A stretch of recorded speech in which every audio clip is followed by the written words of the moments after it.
मित्रांनो बघा, लग्न झालेल्या बायकांचे म्हणजे ज्या बायकांचं वय ना 30च्या पुढे असतं, ज्या बायकांचं लग्न झालेलं असतं, तर अशा मॅरिड बायका जेव्हा एखाद्या परपुरुषाच्या प्रेमात जेव्हा त्या पडतात ना, तेव्हा ते त्या परपुरुषाला कोणते कोणते इशारे त्याला देतात, कोणते कोणते हिंट त्याला देतात. तर मित्रांनो त्याबद्दल ना आज आपण सविस्तरपणे चर्चा करणार आहोत. ॲक्च्युली मित्रांनो आज ना मी तुम्हाला सर्वांना असे 4 इशारे मी तुम्हाला सांगणार आहे.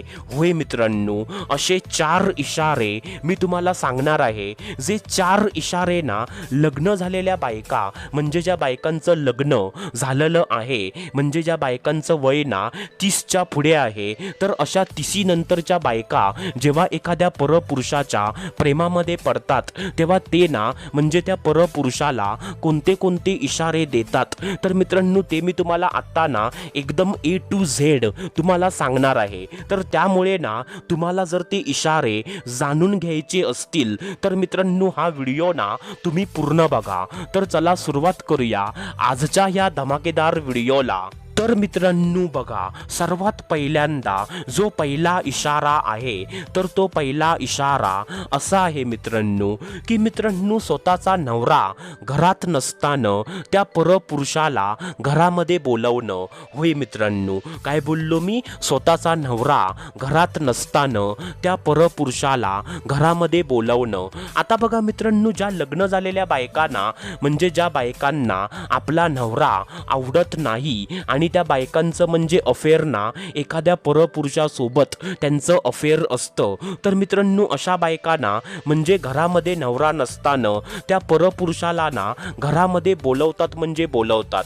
म्हणजे मित्रांनो जेव्हा त्या बाईचा नवरा घरामध्ये नसतो, जेव्हा तिची मुलं ना शाळेमध्ये किंवा कॉलेजमध्ये गेलेली असतात किंवा तिचे सासू सासरे म्हणजे एखाद्या मंदिरामध्ये गेलेले असतात, म्हणजे मित्रांनो थोडक्यात ना जेव्हा ती बाई घरामध्ये एकटी असते, तर मित्रांनो अशा वेळेला ना ती बाई त्या परपुरुषाला म्हणजेच तिच्या ठोक्याला ती आपल्या घरामध्ये नक्कीच बोलवते मित्रांनो.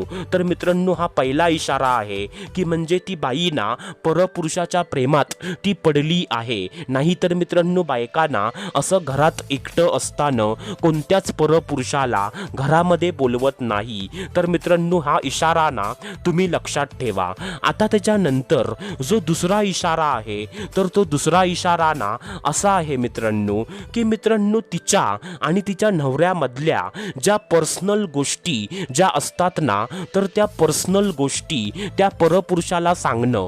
काय बोललो मी? तिच्यामधल्या आणि तिच्या नवऱ्यामधल्या म्हणजे मित्रांनो नवरा बायकोमध्ये ना अशा काही गोष्टी असतात ज्या गोष्टी ना अत्यंत पर्सनल असतात, ज्या गोष्टी ना नवरा बायको असं कोणासमोर पण बोलून दाखवत नाही. तर मित्रांनो अशा ना पर्सनल गोष्टी ती बाई ना त्या परपुरुषाला सांगायला सुरुवात करणार. आता मित्रांनो त्या गोष्टी ना कोणत्या असतात त्या तुम्हाला समजल्या असतीलच. जसं की फॉर एक्झाम्पल, अरे माझा नवरा ना माझ्यासोबत संबंध बनवत नाही, अरे म्हणजे माझा जो म्हणजे नवरा आहे ना तो मला वेळच देत नाही. असं मित्रांनो आता तुम्हाला समजलं असेल की मित्रांनो नवरा बायकोमधल्या ना ज्या पर्सनल गोष्टी ज्या असतात ना, तर त्या पर्सनल गोष्टी ती बाई ना त्या परपुरुषाला सांगायला सुरुवात करणार. तर मित्रांनो हा पण इशारा ना असंच सांगतो की ती बाई त्या परपुरुषाच्या प्रेमात ती पडली आहे.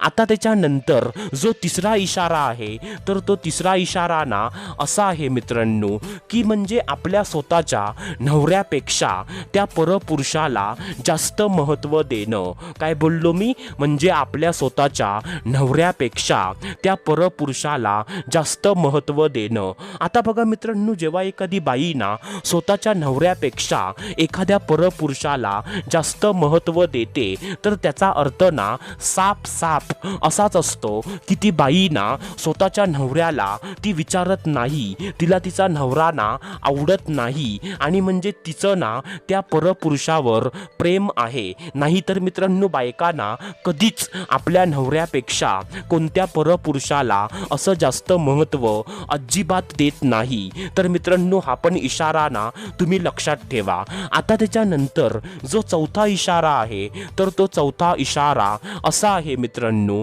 की मित्रांनो आपला नवरा ना जिवंत असताना सुद्धा त्या परपुरुषाला सोबत घेऊन फिरणं, काय बोललो मी, स्वतःचा नवरा जिवंत असताना सुद्धा त्या परपुरुषासोबत ना कुठेतरी फिरणं. आता बघा मित्रांनो, लग्न झालेल्या बायकांना बहुतेक वेळेला काय म्हणा म्हणजे कायमचंच आपल्या नवऱ्यासोबतच कुठेतरी फिरतात. म्हणजे मित्रांनो कोणतीच लग्न झालेली बाई असं कोणत्या परपुरुषासोबत कधी फिरत नाही. तीच बाई आपला नवरा असताना सुद्धा परपुरुषासोबत ती फिरते. म्हणजे जिचा नवरा ना म्हणजे तिच्या नवऱ्यापासून खुश नसते, तिला तिचा नवरा ना आवडत नसतो आणि त्यामुळे ना ती म्हणजे त्या परपुरुषाला घेऊन कुठेतरी फिरत असते. तर मित्रांनो जेव्हा एखादी लग्न झालेली बाई जेव्हा आपल्या नवऱ्याला सोडून एखाद्या परपुरुषाला घेऊन फिरते तर त्याचा अर्थ पण ना साफ असाच असतो की त्या बाईला ना तो परपुरुष तिला खूप जास्त आवडतो. तर मित्रांनो हा ना चौथा इशारा आहे. तर मित्रांनो आशा करतो जे मी तुम्हाला सांगितलं ते सर्व काही तुम्हाला समजलं असेल. तर आपण भेटूया दुसऱ्या व्हिडिओमध्ये. तोपर्यंत धन्यवाद. खुश रहा, हॅप्पी रहा, स्वतःची काळजी घ्या. Love you so much all of you.